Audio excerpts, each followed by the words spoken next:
नमस्कार, मैं हूं आपके साथ पूर्णिमा मिश्रा। हमारे खास प्रोग्राम क्या कहते हैं नरेंद्र मोदी में आज आपको सुनवाएंगे पीएम मोदी का वो ऐतिहासिक भाषण जो उन्होंने 1 नवंबर 2013 को पुणे में दिया। मोदी जी ने अपने भाषण में कहा कि कांग्रेस के लोग आए दिन मुझ पर कीचड़ उछालते रहते हैं। पिछले 12 साल से तो उन्होंने जैसे एक सूत्रीय कार्यक्रम चला रखा है। कोई दिन ऐसा नहीं जब उन्होंने मुझ पर कोई जुल्म ना किए हों, अत्याचार ना किए हों, लेकिन आज मैं जिंदा हूं और आपके सामने खड़ा हूं तो ईश्वर की कृपा है और जनता जनार्दन का आशीर्वाद है। एक प्रकार से देश के पास सभी सरकारों के मॉडल उपलब्ध हैं। अगर कम्युनिस्ट की सरकार बनती है तो क्या होता है, कांग्रेस के हाथ में शासन जाता है तो क्या होता है, क्षेत्रीय दलों के हाथ में सरकार बनती है तो क्या होता है। सब प्रकार के मॉडल इस देश ने देख लिए हैं। मैं देश के पॉलिटिकल पंडितों से आह्वान करता हूं,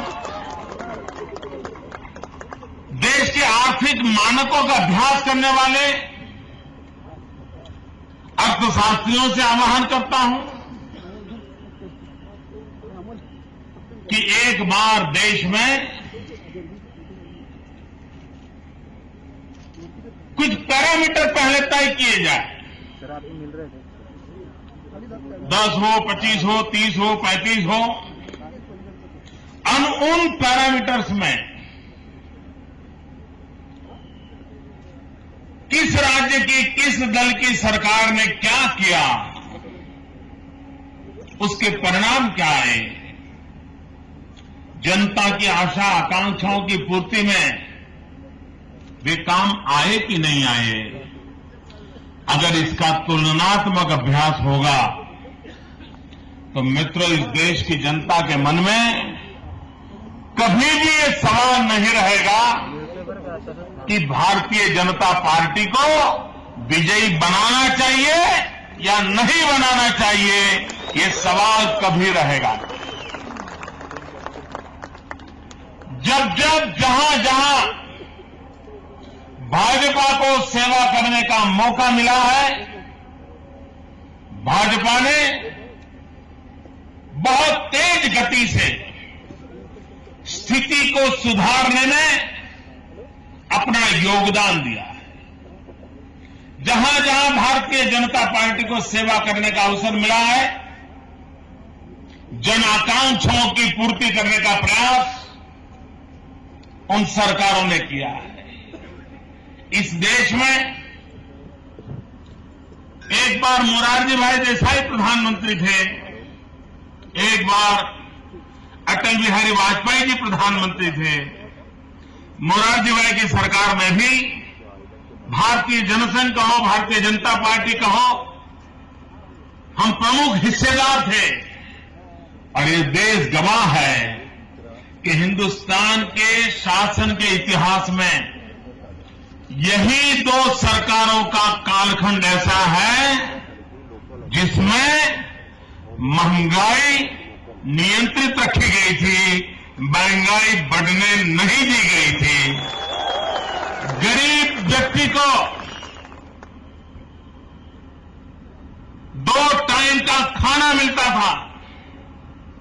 लेकिन जब जब कांग्रेस की सरकार बनी या कांग्रेस के समर्थन वाली सरकार बनी, हिंदुस्तान को हमेशा गरीब आदमी को महंगाई के मार से मरना पड़ा है। भाइयों बहनों, क्या लोकतंत्र में जो भी सरकार हो वो जनता को जवाबदेह होनी चाहिए कि नहीं होनी चाहिए? मुझे सब लोग जवाब दीजिए, क्या सरकार ने जनता को जवाब देना चाहिए? जनता को जवाब मांगने का अधिकार है। ये दिल्ली में बैठी हुई सरकार, उनके पिछले 1-2 महीने के भाषण उठा लीजिए, उनके किसी भी नेता के भाषण उठा लीजिए, कांग्रेस का एक भी नेता, यूपीए सरकार का एक भी नेता पिछले 9 साल, 9.5 साल से वो सरकार चला रहे हैं, अपने कार्यकाल में क्या किया, जनता की भलाई हुई कि नहीं हुई, इसका जवाब देना चाहिए कि नहीं देना चाहिए? दे रहे हैं? नहीं दे रहे। मैं हैरान हूं, और हमारे देश के मीडिया के लोग भी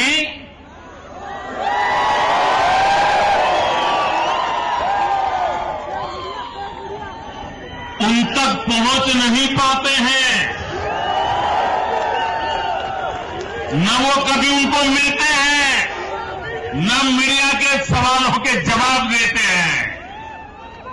वे सिर्फ आरोप करना जानते हैं।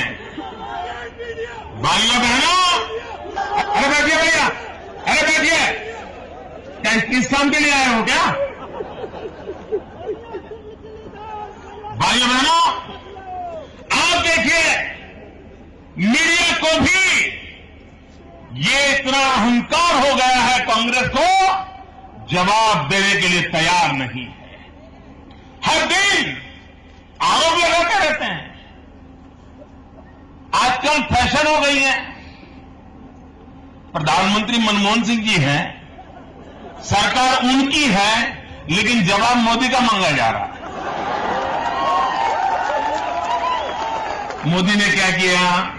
मोदी क्या कर रहा है? अरे भाई, चुनाव संसद के होने वाले हैं, लोकसभा के होने वाले हैं, आपकी सरकार का लेखा जोखा होने वाला है। आपका काम है जनता को जवाब दें, वो जवाब नहीं दे रहे हैं। और आए दिन मोदी को सवाल पूछे जा रहे हैं। मैं देश की जनता को वादा करता हूं, वादा, 2014 में जब देश की जनता भारतीय जनता पार्टी को आशीर्वाद देगी, दिल्ली में भारतीय जनता पार्टी की सरकार बनेगी और भाजपा 5 साल के बाद नहीं, हर वर्ष अपना हिसाब जनता के सामने प्रस्तुत करेगी। भाइयों बहनों, ये लोकतंत्र है। लोकतंत्र में दिल्ली में शासक नहीं, दिल्ली में सेवक बैठना चाहिए। ये लोकतंत्र है। दिल्ली में कोई नाथ नहीं हो सकता, दिल्ली में सारे दास होने चाहिए और जनता जनार्दन के दास होने चाहिए।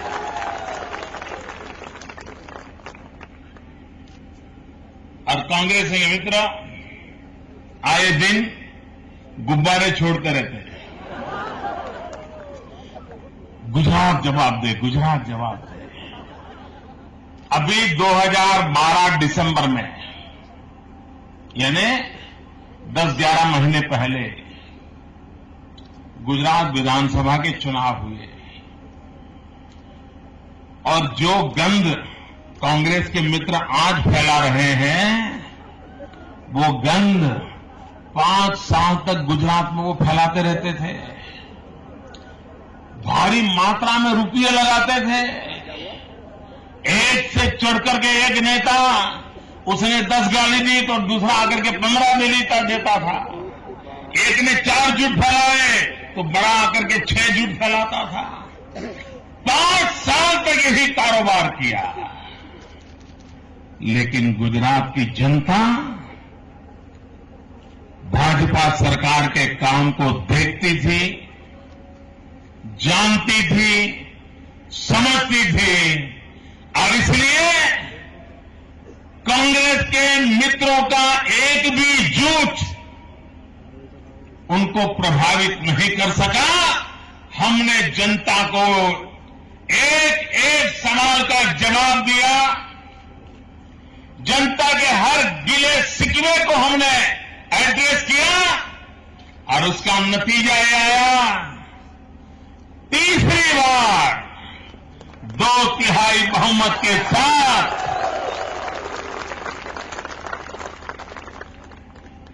कांग्रेस के मित्रों, हम तो अभी 10 महीने पहले एग्जाम दे चुके हैं। लोकतंत्र में जनता ही सबसे बड़ी एग्जामिनर होती है, वही परीक्षक होती है। हमारे काम का हिसाब हम दे करके आए हैं, अभी दे करके आए हैं, और इसलिए आप जनता को गुमराह करने के लिए गुजरात के नाम पर झूठ फैलाने से आप कभी कुछ नहीं ले पाओगे। इतना ही नहीं, अब देश की जनता भी आपको पहचान गई है। मैं आज यूपीए सरकार को सवाल पूछता हूं और मैं चाहूंगा कि हमारे देश के प्रबुद्ध नागरिक, हमारे देश का वाइब्रेंट मीडिया जरा कांग्रेस को सवाल पूछे कि यूपीए सरकार बनने के बाद आपने 100 दिन में क्या काम करेंगे, उसके वादे किए थे। स्वयं राष्ट्रपति के स्वमुख से बुलवाया गया था संसद में। जरा देश की जनता को हिसाब दो, आपने जो पहले 100 दिन में करने के लिए कहा था, वो 100 महीने के बाद भी नहीं कर पाए हो। और इसलिए भाइयों बहनों, जो झूठे वादे करते हैं, उनको एक पल भी दिल्ली में रहने का अधिकार नहीं है, और उनके झूठे नारे, झूठे वादे, उस पर हम भरोसा नहीं कर सकते।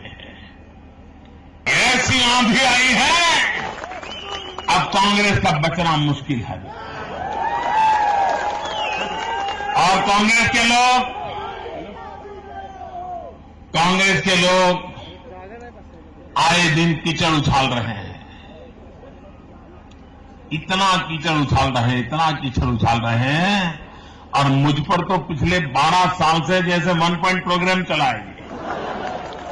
कोई दिन ऐसा नहीं है जब इन्होंने मुझ पर जुल्म न किए हैं, अत्याचार न किए हो।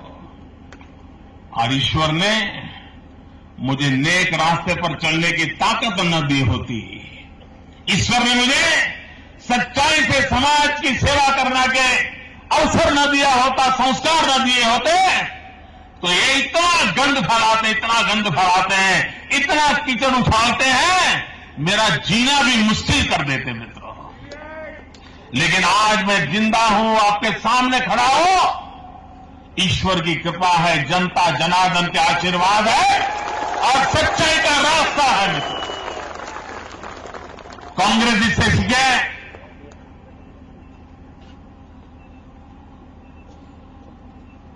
बहुत कोशिश की उन्होंने, मोदी को कोर्ट कचहरी में फंसाने की कोशिश की, आए दिन हर नई चीज कर रहे हैं। उसमें मेल नहीं मिला तो सीबीआई को लगा दिया है, कभी सीबीआई मोदी को ठीक करेगी। अब सीबीआई में भी भरोसा नहीं रहा है, वो भी कितना कर पाएगी, कितना नहीं कर पाएगी, पता नहीं अब कौन सा रास्ता अपनाएंगे, भगवान जाने। लेकिन मुझे 125 करोड़ देशवासियों पर भरोसा है, मुझे उनके आशीर्वाद पर भरोसा है, और इसलिए मैं कहता हूं भाइयों बहनों, हम जिएंगे तो भी आपके लिए, और अगर जरूरत पड़ी तो ये जीवन भी आपके लिए।